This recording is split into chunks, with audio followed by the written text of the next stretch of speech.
Hi guys, it's me again, Kez from Harmony in My Shed. What I thought I'd do for this proper first video was try and explain my taste in music, sort of thing, and music that's stuck with me since I was a young teenager. This, that, the other, that affected me and inspired me, all that usual cobblers. And so I thought just have a brief history, if you know what I mean. I mean, so probably started around about 1973, because there was always music on somewhere. In my house, there was. My mother used to like the Rolling Stones, all that sort of stuff, and reggae, a certain amount of reggae, and we had loads of singles in the house, little 45. We had many LPs, but there was loads of 45s. And the ones that stuck out, we had My Mind's Eye by the Small Faces, and on the flip side was a song called Understanding, which I played more than the A side. And that sort of thing, I mean, I knew the Beatles and I knew the Rolling Stones and all that sort of stuff. I didn't know who they was, but it was just always there all the bleeding time. And another song that stuck on my head from around about that same time was Lou Reed's "Walk on the Wild Side." And what it was just around about that time I was starting to be aware of not only music but music that I actually loved. I thought, "Ooh, wish I could do that," you know. And one song that really sticks in my mind around about then, that was played to death. I mean, mother played it to death at home as well. Was Simon and Garfunkel's "Bridge Over Troubled Water." Uh, I know it's not exactly in line with what you can see and see here, but oh, you know what I mean? It's just a fantastic song. And I suppose really, I mean, from then on, I listened to all the. I mean, we had T-Rex singles in the house, Mum like Bob Bolan, and we had oh, good blimey, Sweet, Slade, the usual suspects from around in the 70s. I mean, there wasn't an awful lot of like uh, underground stuff. My mum was a charty person, so whatever I heard was what Mum had bought or what I heard on the radio. And like everybody else of my generation, my age, my era, it wasn't until punk came along when everything just went, you know? And it wasn't just something you heard on the radio. It wasn't something you heard at people at school. Oh, I bought this new LP. It was on the bleeding news, on the front page news, and it was all over everywhere. Papers. We all remember that, don't we? And so, I mean, you get curious, don't you? Even as a youngster trying to play football, that sort of thing, like and it was about cars. And so, 1977, it has to be 1970, yeah, 1977. My mother said, "You better do a Christmas list." And I goes, "Yeah, all right then, I'll do a Christmas list." I'll show you. Yes, I did a Christmas list, and so I put all the usual suspects down. I remember there used to be a game called Junkyard, which is a pinball machine game. I put that down on there.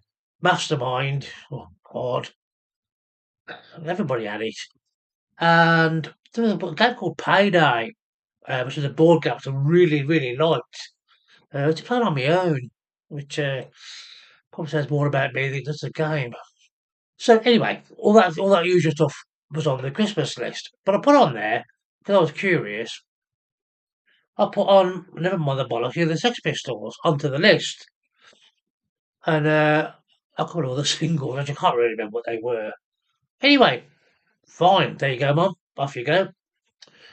Come Christmas morning, I got up and opened up my payday and all that sort of thing, like, and there was a very LP shaped uh, present. So I thought, "Oh, I wonder what she got me in the end," because I'd always been banging on about Paul McCartney and Wings' Venus and Mars album, but this was before I'd heard the Pistols, Anarchy in the UK, and I thought, oh, I'm really happy that the Paul McCartney. But anyway, so I opened it, and no, it was never mind the bollocks. So, we used to have one of those big uh, stereograms that used to have in your front room. I think everybody had one. And, you used to have a big radio system, radio with the turntable in the middle, and those things you used to put your LPs and your singles in, and your newspapers and other periodicals. Anyway, so, but upstairs I had a dance set. I don't know if people know what an old dance set is, but it was a really old record player from the 60s. It's like a bloody little suitcase you had to carry it around. One was red. Uh, Red lid, white bottom. I like to play all my singles on there. Anyway, so I thought I'd put this LP on because, like I say, I'd only ever heard anything in the UK because it was everywhere. And so, put it on. Now, there's nothing I can say about this record that hasn't been said by a million people a million times over.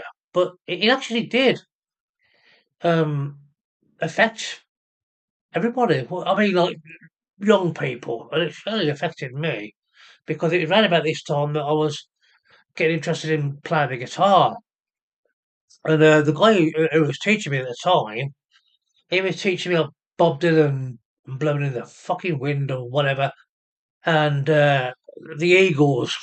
Jesus, And I just thought, well, that's fine, because there's chord changes and this, that, and the other. I learned how to. But I heard the Sex Pistols, I thought, I want to sound like that. I want to sound like Steve Jones. And this guy who was teaching me said, well, that's a load of rubbish. That's crap. That's just horrible punk rock. I goes, You're right. I said, but it's easy. If he can make an album, with a band who supposedly can't play their instruments, then well, I'm going to bash at that. Saves me learning the guitar. I'll just plug it into an amplifier and just play a load of noise.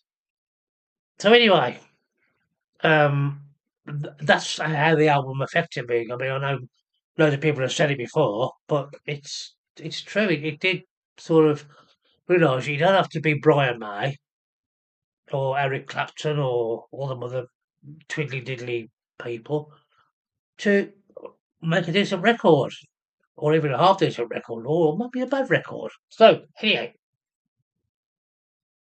back to Christmas morning.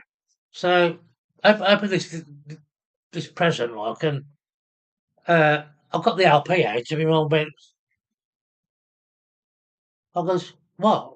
What's the matter? I thought she was going to say something about the language, the bollocks and that. And she said, you won't believe what happened to me when I went to buy that record. And I said, Mum, I ain't got a clue. What happened? Well, there used to be a record shop uptown that, in where I live, and everybody went there because it wasn't your usual Woolies or your Boots. They used to sell records back then, all that sort of thing. They used to sell all the modern stuff, the punk rock and what have you. So, uh, Mum went in there. Somebody at work she was working with said, "Look, if you're going to get that record for him, you're not going to get it in Woolies. You're not going to get it in Boots or whatever it is like. Or you're not definitely going to get it in Holland and Barrett." So, she went into Spencer's. And she went in and she went up to the counter, as you do, and she got this list down that I paid for her. And she said to the guy, have you got the new Sex Pistols record? And the chap noticing my mum was wasn't of that generation. In other words, I'm not going to say she was old because she weren't. But and mum goes, what? And he said, have you got that record by the Sex Pistols? And he goes, which one? Now, at that particular time, you all know there was only one, and the shop apparently the shop was full of young people looking through records or this, that, and the other. And the guy said to her, which one? And she went, well, I don't know. And it was written down on this piece of paper. I got, never mind the bollocks. Now, mums from a certain generation don't wander around shops saying bollocks. Uh, then, another story. But so and she went, well, you know, the one that's all in the news, and that he goes, yes, which one? And so, uh, by this time, Mum could hear sniggering and this in the shop from various young folk who obviously knew what this guy was doing, and he didn't know what he was doing. And Mum was taking a while to twig. So he said, she said, well, I've already got one on the list. And he said, well, which one is it? And he goes, it's my son's. I don't know. And she didn't want to say it like. So anyway, in the end, this bloke was really like pushing it a bit. Fair play to him. But she said, you know, she just cracked. And she goes, never mind the bollocks, he's the Sex Pistols. It's that one. Anyway, after everybody had died down in the shop guffawing and pissing themselves, the guy went, oh, that one. So I gave her the record. She went home. Nice as you like. Anyway, fast forward, Christmas morning, I got the record out, and she went, huh, bleeding thing.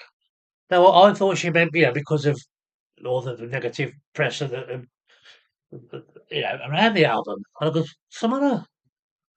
And then she told me the story about how she tried to pull this record, and was basically had the piss taken out of her, you know. And it's now 2026, as you're probably aware, and we still get the story at Christmas every year. Over the turkey. Do you remember that time when you sent me in for that record? Yes, yes, mother. I do remember the time. Eh, So, but it wouldn't me off anyway, like, you know, so. Yeah, and like I said, there isn't much I can say about the record that hasn't already been said. I'm not gonna bore you with my opinion of the album. Um, I was always, I loved Bodies and I loved EMI. I didn't, there wasn't, I didn't really like Problems all that much. I'm gonna be honest with you. But it was okay. But it did, and what the album did for me was because I was learning. I had a bloody crappy old Woolworths Spanish guitar, and believe me, Liar doesn't sound very good on a cheap Woolworths Spanish guitar. Uh, Honestly, it really doesn't.